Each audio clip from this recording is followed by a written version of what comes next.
Good evening, everyone, and welcome to Inside Artesian Football here on WREP 15 Sports. I'm your host, Eric Meyer, joined by Artesian head coach Carter Whitson. And, Coach, congratulations. First win, a big one on Friday night over Franklin. Appreciate it. Yeah, it was a big win. It was needed, and it was well-deserved. These kids have been fighting hard. The Artesians get the victory over the Franklin Grizzly Cubs in Mid-State Conference play. We'll talk with the coach about that win. We will also look at the highlights from that contest, and we'll preview the Artesians Mid-State Conference game on the road against Whiteland coming up on this Friday as well. Coach, though, you battled Franklin on Friday night. In that game, you had a lot of kids, a lot of coaches playing with some heavy hearts. Yeah, we did. The Artesian family lost a good one in Gunnar Burnham, and you could really see how much it affected our kids, our coaching staff, knowing his dad and what he does for Little League football, and just how much this community rallied around him was a special deal. Played with some heavy hearts, knowing that Gunnar's a lot better off now, and we can all, embrace that and be happy for him. But yeah, it was a struggle for us. It was a tough one for the kids, tough one for the community. His funeral this week, but good showing. Football players there from 8th grade.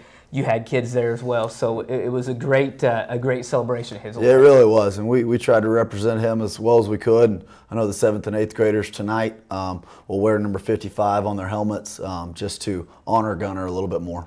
You guys used some of that too as some motivation as you battle Franklin. It's homecoming, playing with Gunnar on your mind, and you guys came out and played very well against Franklin. Yeah, we did. Having Gunnar heavy on our hearts helped our kids, realize there's something bigger than what you have to do every day. So, that was good. But our kids were ready to win regardless.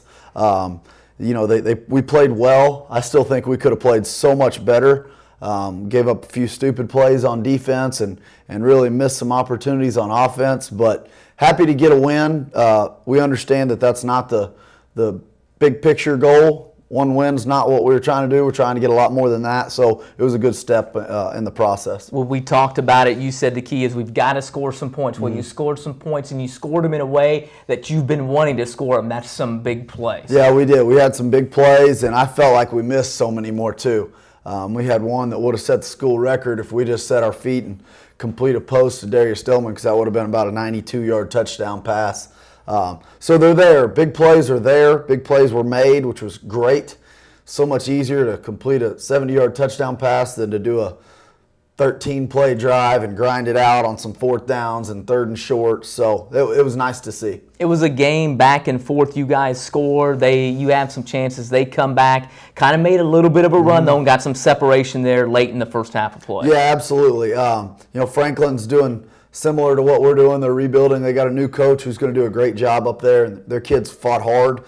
It was no easy walkover game for us. But yeah, every football game is going to have ebb and flows. We're going to be successful. We're going to get, they're going to be successful. It's just how you respond, and our kids are starting to learn how to do that in the right way. The responding they did. They had to do it on a couple of occasions. You guys eventually took an even bigger lead in the third quarter play, and then Franklin comes right back with a kickoff return. Correct. Obviously don't want to give that up. You do, but the kids come back and respond on the offensive end and get it right back. Yeah, we really did. That was kind of a mental hiccup for the coaching staff. We planned on not kicking it to them all week because they have a really good kickoff return team, and felt like we could pin them back there. So little mistake on the coaching part. Need to fix that because special teams are a big part of the game, and we've had a good week this week in preparation for what we're going to do in the future. We knew offensively you wanted to score some points. Defensively, you wanted to contain their big quarterback, frustrate him a little bit, and you could tell from the get-go you were going to put some pressure on him. You were going to try to make him make quick decisions and make some mistakes, and you were able to do that. Yeah, we started off early with blitzing him and coming after him and showing him some different defenses. He's a young sophomore, going to be a really good player, but we knew that he hasn't seen it all because he is probably 15 years old. So we knew that we could confuse him a little bit, make him think a little too hard, not give him the easy plays and not give up big plays. Our defense did a great job of that all night. Offense and defense did well. Let's go ahead and take a look at some of the highlights from the contest on Friday night. And right away, failed to mention the red and the gold, brought that back as well. Pretty cool throwback look. To the 70s, and Coach Siderwitz, he actually spoke to the team. Awesome for our community just to embrace some of the tradition. There's our first play defensively right there, bringing gut pressure and blitzing and confusing this guy. There you go. You see them trying to tuck it and run because we're blitzing and we're covering really well. Awesome start defensively. Offensively, getting the ball out to our playmakers in the flat. If we get better at blocking right there, there's a 50-yard touchdown just on a simple bubble play right there. Here's Jonathan, made his first start of the year, had a great pass right there to Brian Johnson, who continues to get better and make big plays for us. Jonathan came in and played well. Here's something that Jonathan can bring to the table of being creative, and then big explosive plays on scramble drill is awesome to see. Awesome to see Corbin come down with a touchdown catch. There you go, defensively again. We've talked about it all year. Those guys' effort of group tackling, gang tackling, they continue to do a great job. Again, getting the ball to Darius Stillman in the flats, just simple offense, and that's what we really need more of. And there you go. There's confusing the quarterback. That's exactly what the game plan was all night. A little play action from Jonathan to another senior, Corbin Williams. Awesome. Corbin's growing up every week, making competitive plays. He's very hard to tackle, and we love that about him. Here we go with the running backs. Brandon and Isaac both had great nights. Travis came in at quarterback and ran the ball well. We continued to run the ball at them with tempo and with pounding it, and that helped us out a lot. Watch Jackson Kleesner down here block this guy. Jackson Kleesner just absolutely demolishes a guy. If the guy stayed on his feet, he would have taken him into the water cooler. That was awesome to see from a sophomore.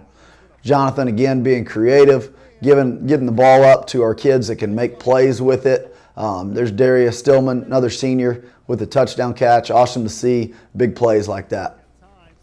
Here we go defensively. Garrett Miles with awesome coverage right there. Garrett and Seth are playing really well at corner. Andy Myers and Travis Griffey playing well at safety. I thought the outside linebackers had a great game. Jacob Burkett especially, we've challenged him and he really stepped up. And here's what we need a lot more of. We need a lot more of big plays. Getting the ball to Matt Thomas, another sophomore right there, with a big long touchdown throw and catch. Just awesome to see. It makes play calling a little bit easier. They're just waiting to see if the ref could catch him to see if it was a touchdown or not, because he outran everybody. That was awesome to see. Here we go with another deep ball right there, and our coverage is just on top of everything. That's Seth Gallion, who continues to play well every night, every Friday. There's our defensive line. Our defensive line, they kind of go unnoticed, but there's Chase Havlin coming up with the ball. Those guys are what starts everything up front for us defensively. Chase Havlin and Ben Marino and Kyle Dawson and Logan Byram are just continuing to get better each week. Here we go. There's a big quarterback running the ball right at us, and we're gang tackling Jacob Burkett and Byram. And then we got a long drive to go right here. Long drive to go. Isaac gets out of the scrum there and gets on a big run. Gets us out of the end zone, which is awesome to see. We a little tempo with some sprint out action. We like to be dynamic and different, get the ball in different areas of the field.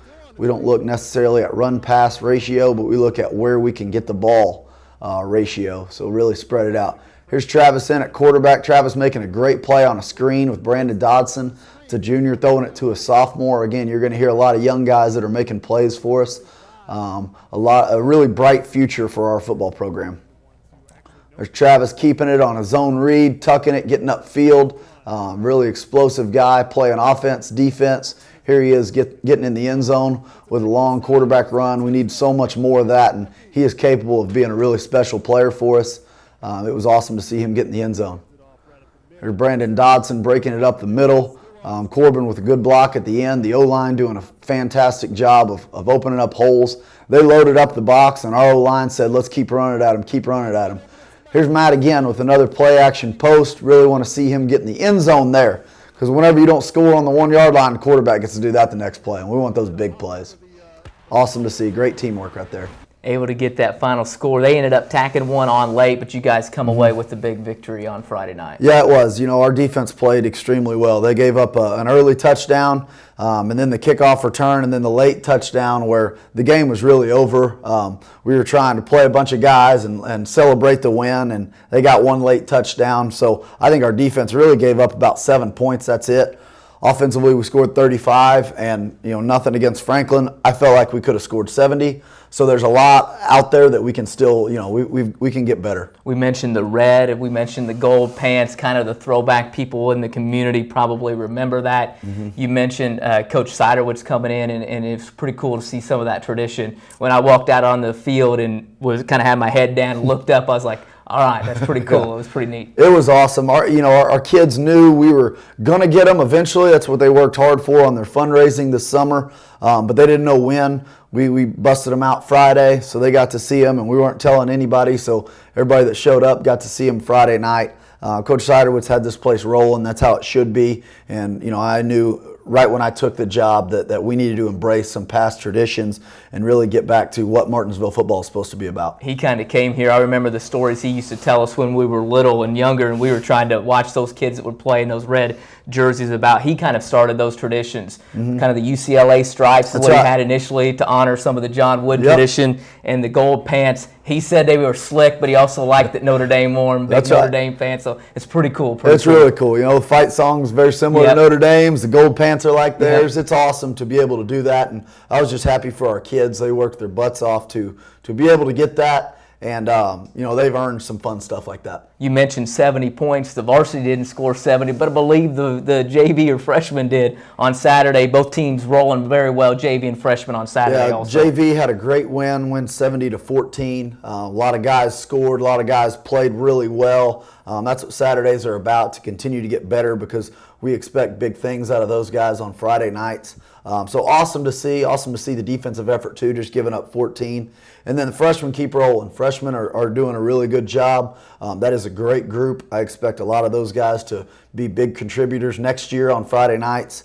They're undefeated right now. We'll have a tough game this weekend against Whiteland, but they're doing really, really well. Let's talk a little bit about the contest that's coming up on Friday for you guys, the Whiteland Warriors. It'll be a good matchup. Whiteland running kind of that fly offense that they run from second grade on up. What can we expect out of Whiteland coming up on Friday night? Yeah, that's exactly right. You'll see the fly sweep motion, kind of I don't want to say gimmicky, because it is what they do. It's no trick plays. It's just different than what you see normally during the week against other opponents. So they're really going to test you on your eye discipline, where your eyes are supposed to be. Are you doing your assignment? Because, like you said, they've been running it since second grade, and those coaches know what their answers are. So, it's a little bit different, but it works for them. They have a great program, and it'll be a good challenge for our defense to see that kind of offense. This is a team that's had a lot of success in the past. Coach Fisher's done a nice job over there to be able to get them where they are with the strength program. They've gotten more kids that move in. That's really a huge growing school over there in that area as well. Down a little bit, maybe we see it on film, but they also play a pretty good, tough schedule, and it'll be their homecoming. Like you said, they'll be ready on Friday night. Yeah, I don't expect them to be down whatsoever Friday night. They played a really tough schedule, and he does that on purpose to get them ready for the playoffs. I know they have been beat up a little bit with some injuries. Playing those tough teams like Avon and Center Grove will do that to you. So they'll eventually get to hit their stride. I expect them to have a great turnout for their homecoming game Friday night, and that's a cool atmosphere. They'll be ready to play. I don't look at them down whatsoever. We look at them offensively. We talk about that fly offense. They've done it for a long time. What are we going to see out of them on the defensive side of the ball? Yeah, defensively, they've shown a few different defenses throughout the year. Playing some odd front with 3 down linemen, playing some even front with 4 down linemen. Mainly cover 4. They will load up the box with their boundary safety, similar to what we saw last week with Franklin. They want to stop the run. They want to load the box. They want to make you win on the outside with your skill guys. And, that'll be the game plan, but obviously we're going to continue to run the ball. Playing both quarterbacks that can do so many different things, getting the ball to our weapons on the outside, and just going tempo and doing what we do offensively. What are some of the things that you guys are going to have to do keys to the game, if you will, to be successful on Friday night? Yeah, we're going to have to get off the field on third downs. They're a team that's not afraid to go for it on fourth down. So we got to get off the field on third down defensively, get the ball back to our offense. They have the ability to keep the ball for a little while and not necessarily big play you, but grind. And so we need to get off the field defensively when we have those opportunities. And then offensively, we need to score points. We need to continue to score points. 35 isn't good enough. We want more than that. We'd like 35 in the first half. Would be really good. All right, Coach, we appreciate it. Try to keep it rolling on Friday. All right, thanks. Artesian head coach Carter Whitson here inside Artesian football. The Artesians' big win last Friday at home against Franklin. They'll try to go on the road this week at Whiteland and get another Johnson County opponent, the Whiteland Warriors. Coaches, always like to thank you for coming in and joining us. For the head coach Carter Whitson, along with the advanced broadcasting class who helped produce this, I'm Eric Meyer. We'll see you again next time inside Artesian football.